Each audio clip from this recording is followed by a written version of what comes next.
Zaten baxın, indi izləyicilərimiz izləyir bizi, oyuna gələ bilməyənlər, təlimə gələ bilməyənlər, olur, müddət çatdıra bilmirlər.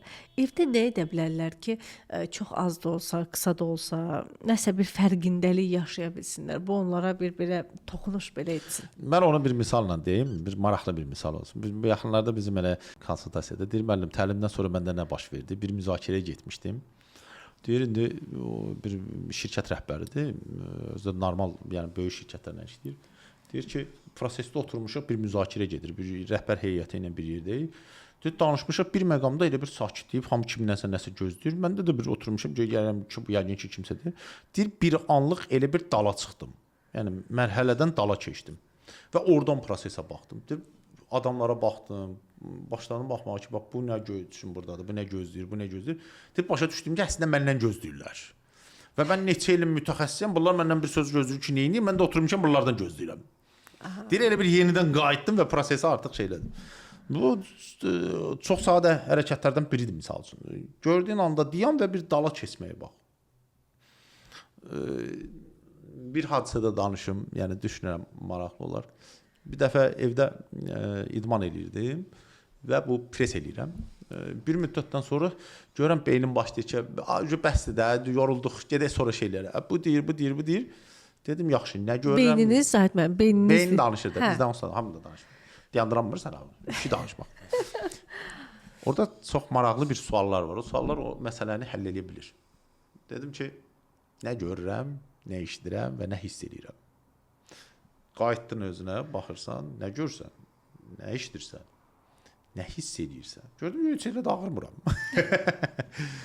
Bu sualları özünə insanlar götürə bilər. Proseslərdə o narahatçılıq hiss eləyəndə sualı özünə verib o suala dalsınlar. Onda o məsələləri fərqli görə bilərlər.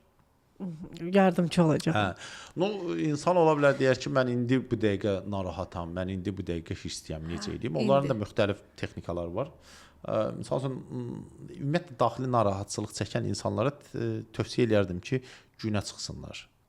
Gün işığında. Bəli, günə, birbaşa çölə günə çıxsınlar. Hətta mümkünsə bir bədəni əgər yarımçılpaq vəziyyətə sala bilirlərsə özlərini, gündən gözlərini yumub o günün enerjisini hiss edirlər, barmaqlarından necə. O bütün narahatçılığı gün götürür zaten. Əgər hirsdən bağlı problem varsa, misal üçün insan nə hansısa bir prosesdə hirslənib. Bizim bir dostumuz vardı, bir gün gəlib deyir ki, konsultasiyada danışır. Deyir ki, bəs mən nə deyib bu? Allah həmişə mənə problemə salır. Deyirəm, nə olub? Deyir, yol gəlirdim, bəs bir xanım maşın sürən vardı, belə sürdü, elə sürdü, mənim qabağımda belə elədi, elə elədi. Bu da nəsə bu maşını öyrədənlərdəndir, nəsə. Nəysə deyir, axırı deyir, sürdüm, getdim maşın verdim bunun qabağına. Deyir, gəlmişəm, indi deyir, mənə baxır belə titrəsir. Şey deyir, da mən dedim, bir də belə sürmə. Getdim, oturdum. İndi deyir, əsəbim. Deyirəm, bax, birinci Allah bilir neyniyir. Sənin problemin hirsi idarə elə bilməməkdir. Onun da problemin özünü lota aparmaqdır. Allah da bilir kimi urvat eləsin.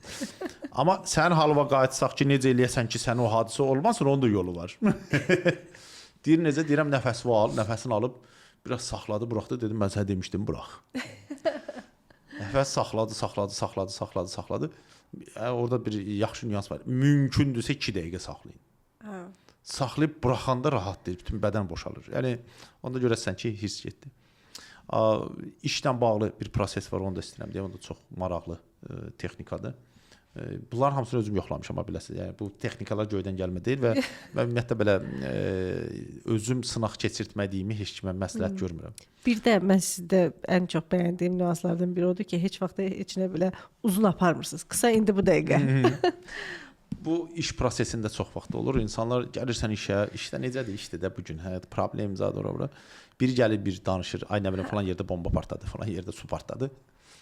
Və gün ərzində özdə bizim işimizin əksəriyyətimiz necə oturaq işləyirik də. Orada bir nüans var. Bu bədənlə bağlı prosesdir. Bədən oturaq prosesində qan dövrənin sürəti aşağıdır. Amma biz stres alanda nə baş verir? Bizim kortizol hormonu ifraz olunur qana. Kortizol nədir? Kortizol elə bil ki, sənin sonraki enerjini indi alır. Çünki sən beyin elə düşünür ki, bədən daha doğrusu elə düşünür ki, sən artıq şirlə üzbəyüzsən, sənə qaçmaq lazımdır. İndi gələcəkdən enerji almaq lazımdır ki, qaçasan. Və o məqamda sənə həmən məqam o prosesdən çıxardır, amma sən o pomidor, sıxılmış pomidor oxşuyursan sonra. Düşün. Niyə elə baş verir? Çünki gün ərzində oturursan, o stres getdi, bu stres, bu bədənə qan dövranına o hormonlar düşür, amma çıxmır. Çünki sürət azdır, aşağıdır. Deyirəm baxın.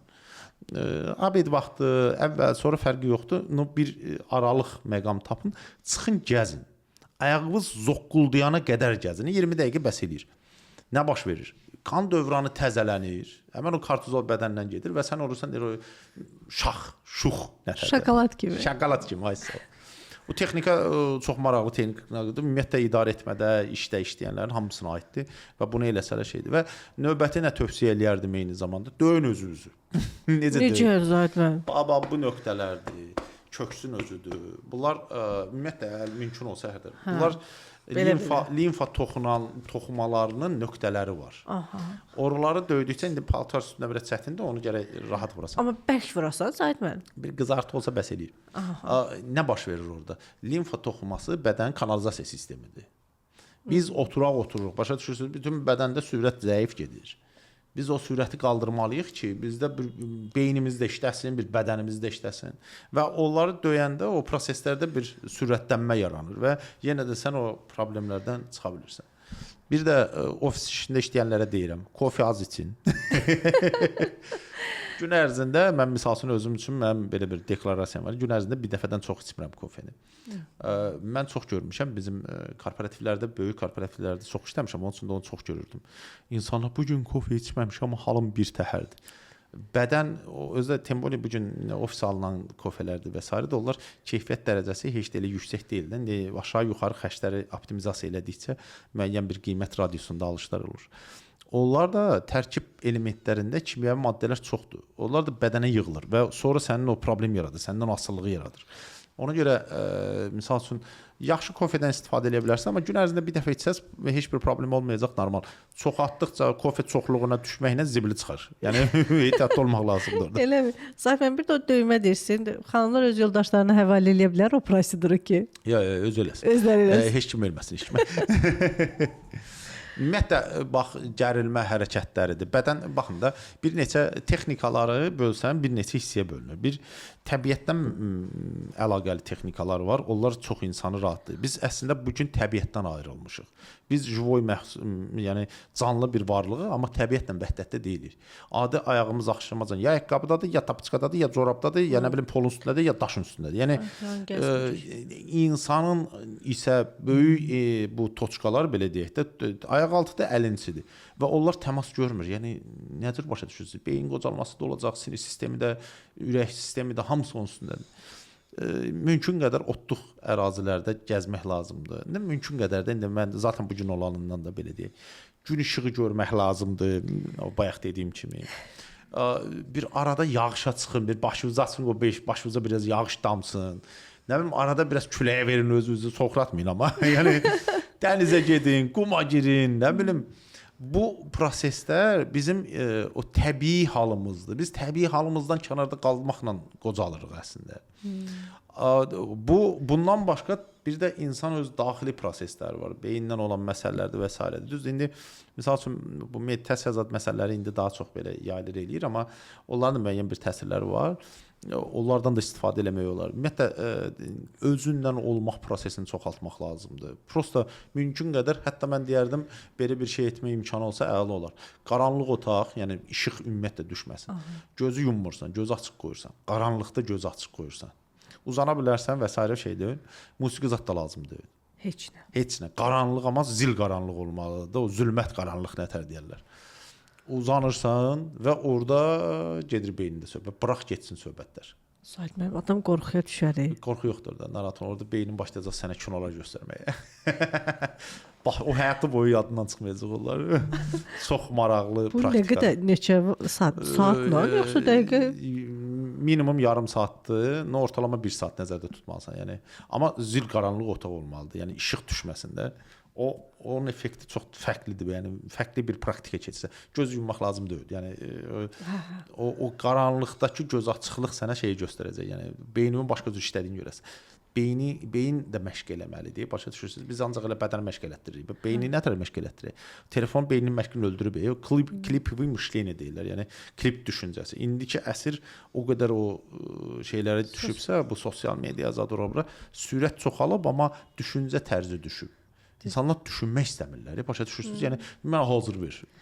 Vallahi həm ChatGPT-də falan da Zahid müəllim. Sizin hətta bu təlimdə yadınızdadır. Yəni uşaqlara nə deyir? Mən sizə heç nə verməyəcəm. Siz nəyə sala bilərsiniz? Siz öyrənmisiniz ki, gəlin mənə bişir ver. Bişir verəcəm, sən başa düşməyəcəksən. Sən yaşamalısan ki, başa düşəcəksən. Hamı soruşurdu ki, bu təlim nə üçündür? Heç kəs cavab verə bilmirdi. Onu bizim Xudu dostumuz bir yaxşı cavab verdi. Yaxınlarda bir görüşümüz var idi. Elə konsultasiya yığmışıq. Orada başqa bir dostlar da vardı. Deyirlər ki, nətər oldu, necə oldu, nətər oldu? Bu da deyir, vallahi mən deyəmirəm. Sən mənə təlimdən qabaqki üzümü görmüşdün, deyir, hə. Dəyişmişəm, deyir, təmiz dəyişmisən. Yəni bax, insanın o nutrosunda görsənir. Bu təlim ümumiyyətlə mən deyirəm buna ki, həyat bir ora qədərdir, bir də ondan sonradır. Sənin kvant keçidindir bu təlim. Bu təlimdən sonra sənin həyatın heç vaxt əvvəlki kimi olmayacaq. Əvvəlki kimi olmayacaq.